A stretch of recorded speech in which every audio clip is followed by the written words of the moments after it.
Hi, ఈరోజు Andhra style చేపల పులుసు ఎలా చేయాలో చూపిస్తాను నేను.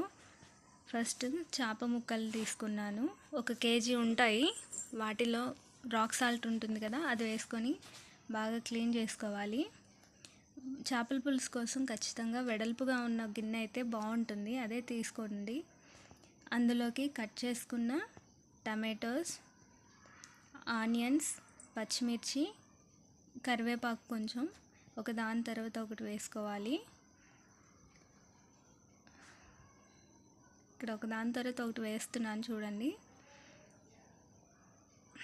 టమాటాలు, ఉల్లిపాయలు, అల్లం వెల్లుల్లిపాయ పేస్ట్ కూడా నేను ఫ్రెష్గా అప్పుడే నూరి పెట్టుకున్నాను. కొంచెం చింతపండు కూడా ముందే చూసుకొని నానబెట్టుకోవాలి వాటర్లో. బాగా నానితే బాగా గుజ్జు చాలా బాగా వస్తుంది. అన్నీ వేసేసుకొని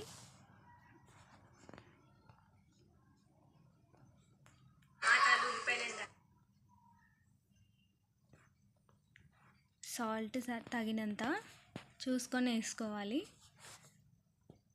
తర్వాత కొంచెం పసుపు,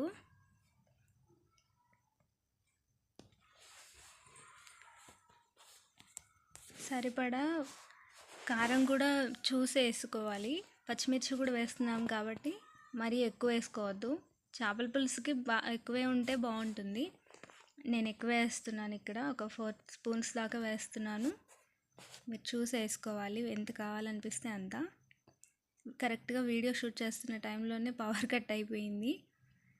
మా పాప వచ్చి లైట్ చూపిస్తుంది. ఇక్కడ నేను అల్లం పేస్టు, అల్లం వెల్లుల్లి రెండింటిని కలిపి పేస్ట్ చేశాను. దాన్ని 2 స్పూన్స్ వేస్తున్నాను. ఫ్రెష్గా నూరుకుంటేనే చాలా బాగుంటుంది. తర్వాత ఒక 4 స్పూన్స్ ఆయిల్ వేస్తున్నాను. ఆయిల్ కూడా కొంచెం ఎక్కువ వేసుకోండి. నాన్ వెజ్లో ఆయిల్ కొంచెం కారం ఎక్కువగా ఉంటేనే బాగుంటుంది.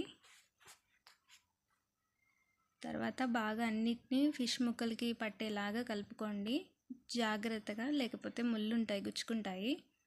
బాగా మిక్స్ చేసుకోవాలి, అన్నిటికీ బాగా పట్టేలాగా మిక్స్ చేసుకుంటున్నాను నేను ఇక్కడ. తర్వాత చింతపండు బాగా తర్వాత దాన్ని మొత్తం గుజ్జు తీసుకొని ఇందులో వేసుకుందాము. చూస్తున్నారు కదా, ఇక్కడంతా నేను బాగా చిక్కగా వచ్చింది గుజ్జు, అదంతా తీసాను. చింతపండు పులుసు కూడా ఇందులో వేసుకోవాలి. మరీ ఎక్కువ వేస్తున్నాను అని అనుకోకండి, అది ఎక్కువగా ఉంటేనే కొంచెం బాగుంటుంది చేపల పులుసుకి. మా స్టైల్లో ఇలాగే వేస్తారు. తర్వాత కొన్ని వాటర్ వేసేసి ఇందులో చింతపండు రసం అంతా తీసుకొని బాగా కలిపి పెట్టుకోవాలి. చింతపండు పులుసు మొత్తం కలిసేలాగా కలుపుకుంటున్నాను ఒకసారి.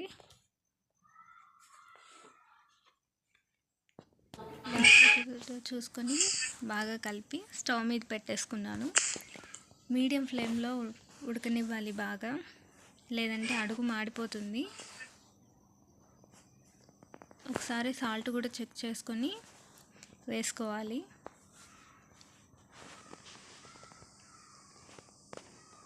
నాకు కొంచెం తక్కువైంది అనిపించింది, అందుకని మళ్ళీ కొంచెం సాల్ట్ వేసుకున్నాను.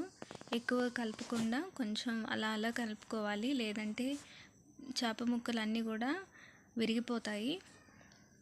కొంచెం లైట్గా అక్కడక్కడ కలుపుతున్నాను.